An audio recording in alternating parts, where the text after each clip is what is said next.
What's up, everybody? Rob here. Thank you so much for tuning in. We have blasted through 1,000 subscribers on the YouTube channel. Thank you so much for being a member here. For those of you that click that subscribe button down below, I would imagine the first people that see this video, because if you click the red subscribe and then the bell afterwards, you get notified whenever I drop a video. So you specifically who's watching this video right off the bat, thank you. Thank you for being a subscriber. Thank you for helping me break through that goal of 1,000 subs. Right now, I believe we're at 1,100 subscribers. We blasted through it pretty well, and I'm just humbled by it. I started the channel in July just because I had a lot on my mind and I wanted to get something out there. So I built this set in my warehouse and taught myself how to use this platform in a way. I didn't know how to shoot a video. I was looking up YouTube videos on how to do this whole setup, how to have lighting, how to make a little studio here. So to see it grow like this is it's humbling. It's humbling. So thank you very much. Means a lot to me. Those of you that help the videos kind of reach better analytics with YouTube by clicking that like button, it really does help. So if you watch, I want to say, obviously in the beginning of videos, every YouTuber's like, smash the like button, hit the subscribe down there, but maybe wait until the end of the video. Maybe watch the video all the way through, or watch a couple other of my videos as well all the way through. And then if you see enough value there, then decide if you want to be a subscriber or if you want to hit that like button. Would really love to have you as a member of the community here. So thank you all so much for helping me get to 1,000 subscribers. Shout out to, I think his name's Tom's Gold Dirt or something like that. Super cool guy. It almost got me emotional because that kind of thing doesn't happen with me. He went out of his way to do a giveaway to help me boost from I was at 950 and he wanted to help me get to over 1,000, and he did a giveaway on his channel, and I asked him to reach out to me, and we spoke in the messages recently on Facebook, and I just want to say thank you, man. Thank you. You didn't have to do that. You didn't have to do that at all. And it's people like you that make me want to continue to make these videos. And I plan to be getting a lot more consistent with them. But when stuff like that happens, someone goes out of their way to do a giveaway that they don't even know you. I've never done business with this person, never met this person, went out of his way to do that. It's just crazy. Thank you, man. And I appreciate you reaching out to me, and I'd like to do some stuff in the future with you.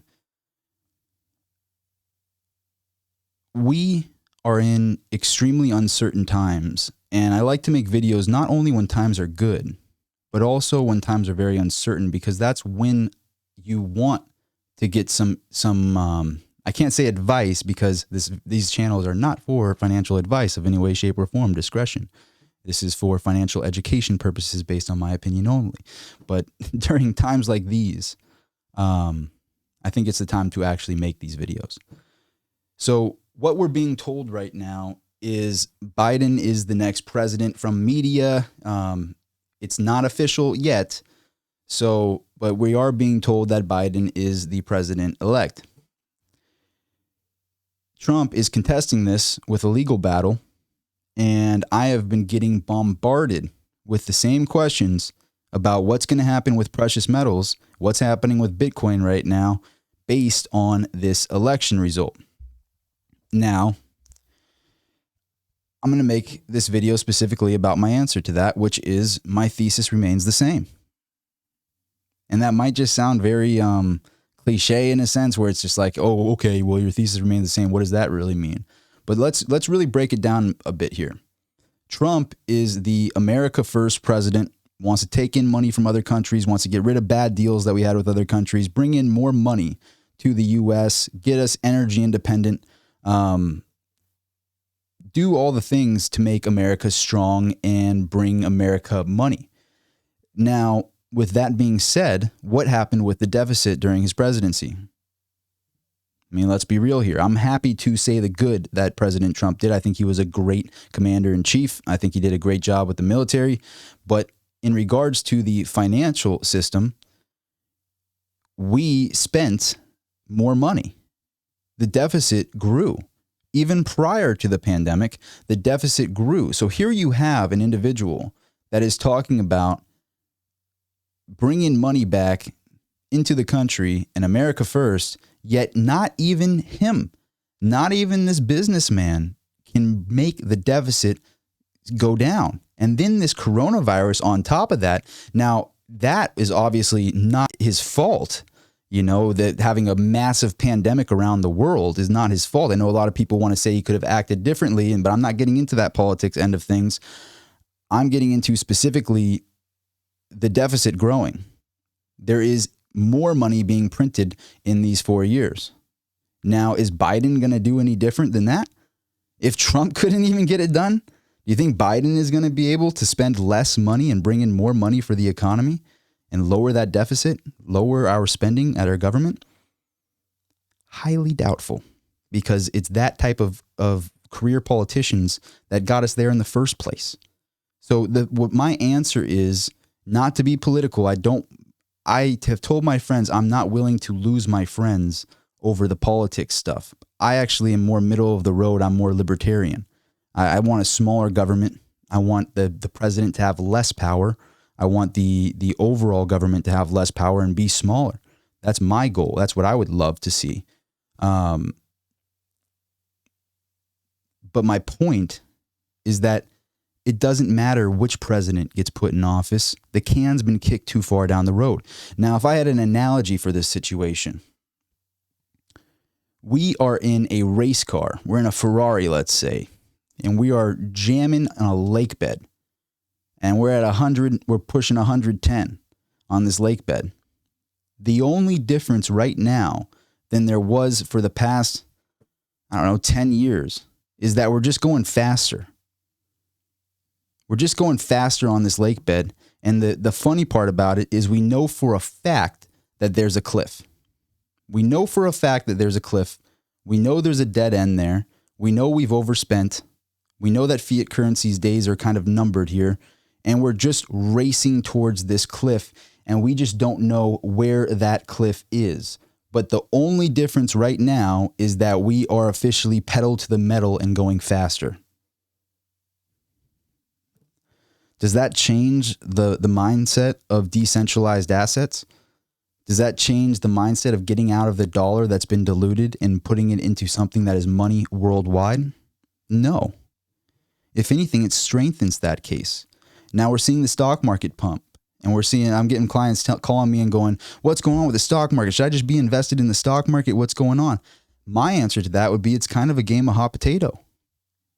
If the stock market was remaining somewhat flat, or even if it was going down, the dollar would be strengthening in a sense, because the more dollars, you can buy more with less dollars with a strong dollar. But if the dollar's weakening, if the dollar's getting diluted, well, then it's going to take more dollars to buy said stock. And that stock is going to look better on the number on the screen, but what you are buying it with is diluted. Makes a lot more sense when you look at it that way. Prior to 1971, we weren't buying GLD stock or whatever. We weren't getting gold. We were buying our stocks, whatever stock was on the market, we were buying it in gold because our money was back to that metal. If you valued the stock market in gold, the price of the stock market would just be going down. But the problem is we are valuing this market in diluted dollars. So it's like a game of hot potato. Can you take that? Can you get your money in the right stock that's going to grow at the right time, get that money out and then put it into somewhere that's safe, like a precious metal? Maybe you can do that. That's not my play personally. Me, I'm sitting on my hands and I'm sticking to my thesis. My thesis is that the fiat currency system is a huge balloon that is ready to pop. And the only difference now is there's multiple needles coming at this balloon. Before, there wasn't even any needles, and Nixon just got away with this. And he's just like, yeah, we're just going to take our money off gold and we're going to keep all the gold, and they're not going to ask any questions, maybe, and it turns out it worked. It worked for 40 years, it's 50 years. Just happens right now when I'm looking at the price of Bitcoin. What does the price of Bitcoin tell you? If Bitcoin right now is currently at $16,338, that tells you something. It tells you that there's a lack of trust with specifically the citizens, because the central banks worldwide aren't exactly buying Bitcoin yet. the things that they're going to buy is gold and silver to stack. If there's a lack in the US dollar, lack of trust in the US dollar, the central banks around the world are going to stabilize by buying gold. That's why I'm still bullish on gold and silver, because if we have a solvency event, or we have a situation where the dollar crashes, or if just general lack of trust in the dollar, the worldwide central banks are going to start moving into precious metals and moving into decentralized assets so that they can mitigate risk to the US dollar, which is currently the super currency of the world. Or as like I like to say it this way, and a lot of other people like to say it this way, it's like the cleanest shirt in the dirty hamper. So right now, people want to mitigate that risk of being attached to that. Wouldn't you? If I'm seeing Bitcoin jumping up like this, and let's remember, all of the skeptics of Bitcoin are always talking about, oh, well, it fell from grace at 19,000. Look at it, fell from grace. Hey, buddy, it's at 16,338 as I'm making this video right now. It's pretty impressive. So if Bitcoin succeeds, which as I've always called it, like schmuck insurance, if it succeeds, that means the other things fail, which is a very scary thought to think about. When you look at it on a market cap perspective, like Bitcoin we're talking 300 to 400 billion on the cap. I'll just keep it wide like that because I don't know the exact number at the moment, but somewhere between 3 and 400 billion on a market cap. The amount of fiat currency in the world is hundreds of trillions of dollars. So it puts it into scope how much upside there is if this gets actually adopted as a worldwide currency. So if you don't have one Bitcoin, if you can afford one Bitcoin, you'll be part of 21 million people that have one Bitcoin. So it's pretty substantial if you can just own one of them. Now, this is an insurance play. That's how I look at it. And I have to say in these videos that my videos are just for financial education, not financial advice in any way, shape, or form. These are just to be taken as financial education based on my opinion. I do not advise following any of the things that I say here. I have to say that disclaimer. But with Bitcoin, if this succeeds, the upside from 300, 400 billion on a cap to hundreds of trillions of dollars of fiat currency that's out there in the world, it's intense. We're talking way over 100,000 a coin. We're talking possibility of $1 million Bitcoin, etc. So is that a long shot? Absolutely. But let's really look at it this way. If the people are going to say, oh, well, this is fugazi internet money, it's just, it's BS, just like, Peter Schiff would say, which I'm a fan of Peter Schiff. I like a lot of the stuff that he says, but I think he's very wrong to not have any Bitcoin or not give it any respect, period. I think that that's a very irrational and ignorant way to look at it. I would rather say you would be foolish to not have a small percentage of Bitcoin in your portfolio of decentralized goods. It's like, if people are going to go immediately to gold because that's the standard, when they're going to precious metals and not platinum, not silver, etc., they're going to go straight to gold and silver as the top two, I guess. Then if people are going to go into a decentralized cryptocurrency, the first thing that comes to mind is Bitcoin. So that's kind of the Mike Maloney argument, is that, they're going to go in gold and silver, which I've gone against in the past. But if that same thing happened, they will go into Bitcoin. And that's what we're seeing right now. Bitcoin is the one getting all the pump right now, because when you think cryptocurrency, you think Bitcoin.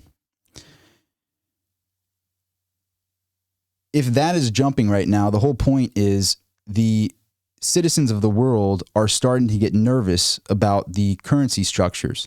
They're starting to get nervous about fiat currency, more specifically the dollar, which is the super currency of the world. That's what it tells me when I see a $16,000 Bitcoin.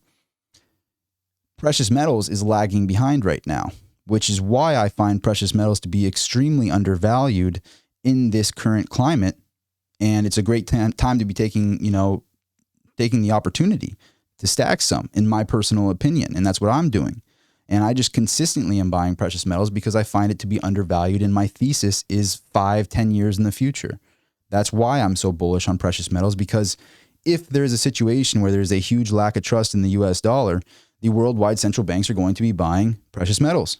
They're not going to be jumping into Bitcoin, at least not yet.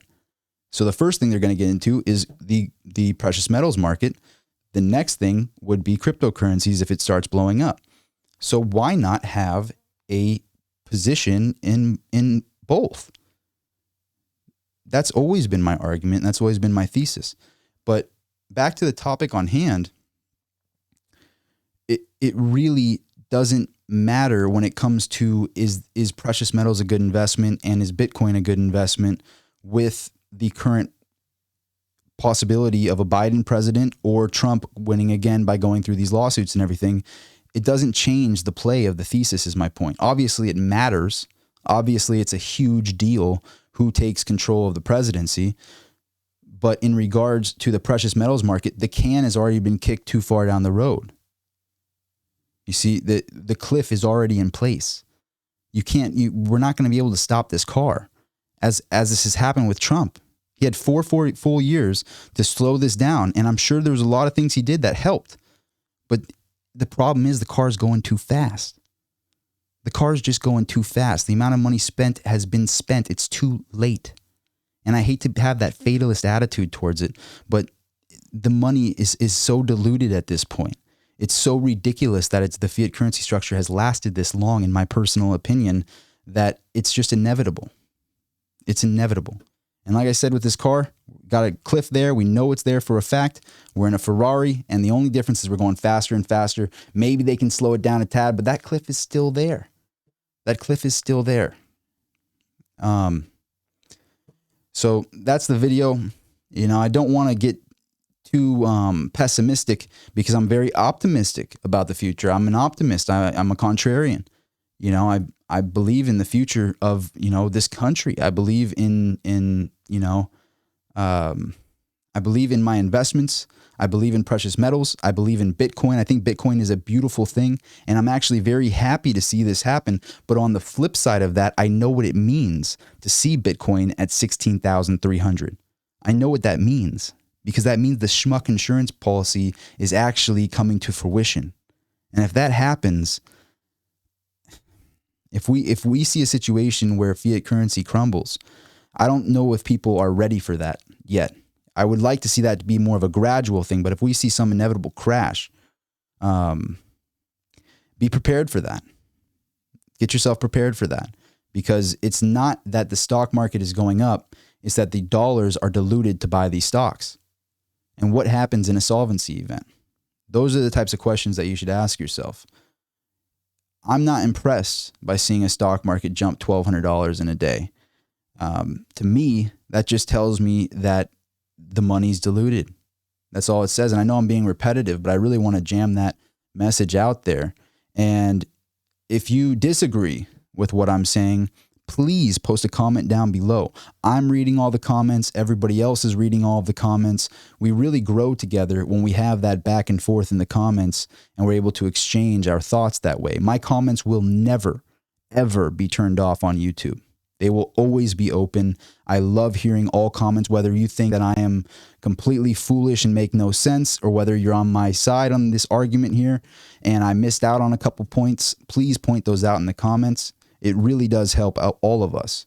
But overall, just to summarize, my opinion hasn't changed. If anything, I'm a little bit scared because the insurance policies of decentralized assets is starting to play out, and people are starting to lose faith in the US dollar. You got to remember, Bitcoin is worldwide. And the last thing I want to talk about in Bitcoin is that right now, people are willing to say, okay, and this is a very crazy thing to think about.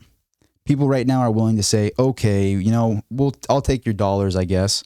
You know, I will give you a Bitcoin for $16,300. And just 6 months ago, they were saying, all right, I'll give you a Bitcoin for $3,000. But now they're saying, okay, it's all right, I'll take your dollars. Fine. And it's like the stocks. It's like, you know, like Tesla stock and all these stocks that are blowing up to this upside. It's like they're saying, all right, you know, we'll let you buy into the company with those dollars, but you're going to have to pay us more of those, because I don't really know about those. That's my vibe that I get from it. If I was just going to like kind of personify it a little bit. And same thing is how I feel with gold. It's like, yeah, gold's at 1880, but does that mean I want 1880 for my gold? And that goes back into the premiums jumping argument. Like when coronavirus hit and silver dropped to 12, dealers they had silver, but they weren't willing to sell it. They're like, 12, I'm not selling my silver for that. You got me mistaken. You see, you got me mistaken that I will accept $12 in US currency for an ounce of silver. You've got me mistaken that I want that. I don't want that. I'll keep my silver. Thank you very much. That's what all the dealers were doing in that situation. So I know that waiting for a perfect pullback, whereas consistent buying, same thing with Bitcoin, consistent buying. That's what I talked about, that Jesse Livermore quote in the last video. Most money's made by sticking to a thesis and sitting on your hands and doing nothing and just waiting for your thesis to play out. Not getting caught up in who's going to win this election, not getting caught up in the short-term things. Really make your thesis and stick to a consistent buying strategy, and always keep some powder dry for the cannons. That's a great saying. You know, have a little bit of fiat currency ready to go if the opportunity arises. Right now, you know, Warren Buffett is extremely liquid right now, waiting for opportunities. He was buying in Barrick Gold recently, which is very odd for Warren Buffett, who's talked bad about gold in the past. Ray Dalio has a ridiculous amount of gold right now. Why is that happening? It's lack of trust in the US dollar. It's lack of trust in the fiat currency system that's currently happening.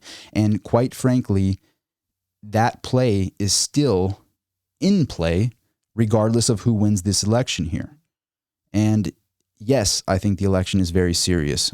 You know, I think that it's the only thing left is just aliens to come here, pretty much, for 2020, just to kind of end on some sort of laughable note, because it's such serious stuff. I don't like to be so serious in these videos, but I hope that this message really helps a lot of you and provides you at least some comfort towards your decision on what you are doing with your portfolios. Again, these videos are not to be taken as financial advice, but rather just education for you to make your own decision. Me personally, I am holding my Bitcoins. I am holding my precious metals. And I'm holding strong, and I'm consistently buying. Obviously, I own Mineral Exchange, and we are buyers and sellers. I'm a full-time precious metals dealer. So there is that aspect to it. But at the same time, I hold my money in precious metals. I hold my money in Bitcoin. I really, really put my money where my mouth is. And people that know me and are close to me know that that's true. So thank you all so much for watching this video. If you watched it all the way through, I'm going to throw up another link to go to a different video at the end of this one. So if you want to click that, really appreciate it. If you want to click the subscribe button, if this video did provide you enough value, if it didn't provide you value, say in a comment down below what I missed out on and why I'm wrong, because I want to hear that, and we'll all grow together. If you resonate with this message, would love to have you as part of this community. So please do click that subscribe button and the bell afterwards. That will get you notified of all future videos. Thank you again, and thank you all so much for helping me break over 1,000 subs on this channel. Really means a lot. See you at the next video. Signing out.